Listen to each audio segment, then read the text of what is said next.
Right now, many folks in our area are waking up to power outages, down branches, and other damages after storms hit our area overnight. Just look at the video here. It's shocking. This is from South County, and it was taken yesterday. Good Thursday morning, everybody. I'm Randy Knott. And I'm Michelle Lee. Of course, we're keeping track of the power outages and damage from these storms. We start with team coverage this morning.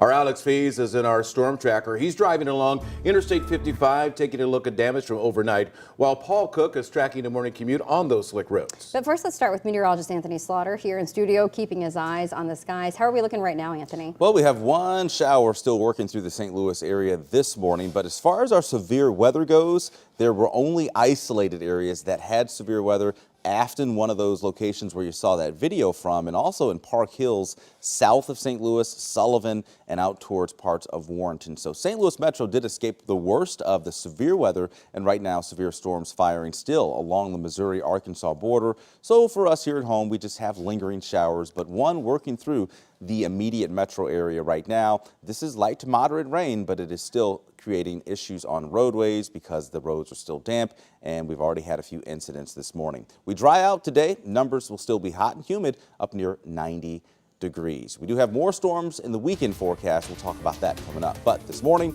many people around the St. Louis area once again are dealing with storm damage and even power outages from overnight.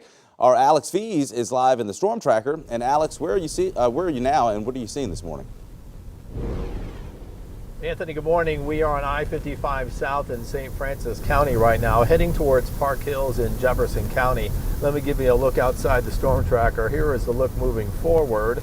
Again, there is not even any wet pavement down here in this part of St. Francis County right now. Here's the look back towards St. Louis. Again, no rainfall here in this area.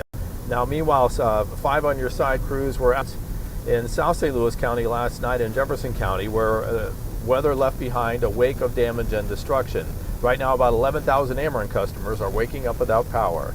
This was the scene in St. Louis County. Rudy Masinovich showed us a tree that fell on top of his house. He estimated last night his family had up to $60,000 worth of damage.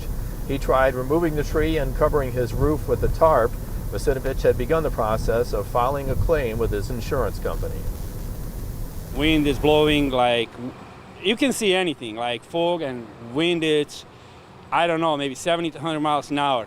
And I'm looking outside to see what's going on, and going around the house and to see my middle daughter's in the house, like knocking on the back door, but the falling tree fell down on the house. You know, one branch, second branch, you know, and it's scared. I never be scared like today, this 5-10 minutes. Certainly a frightening moment for that family. Ameren crews were out overnight working to restore power in Park Hills. That's where we are headed this morning. Several tree limbs snapped and trees uprooted. The National Weather Service reported a tree fell on a home with 5 people inside at the time. Thankfully, none of them were hurt.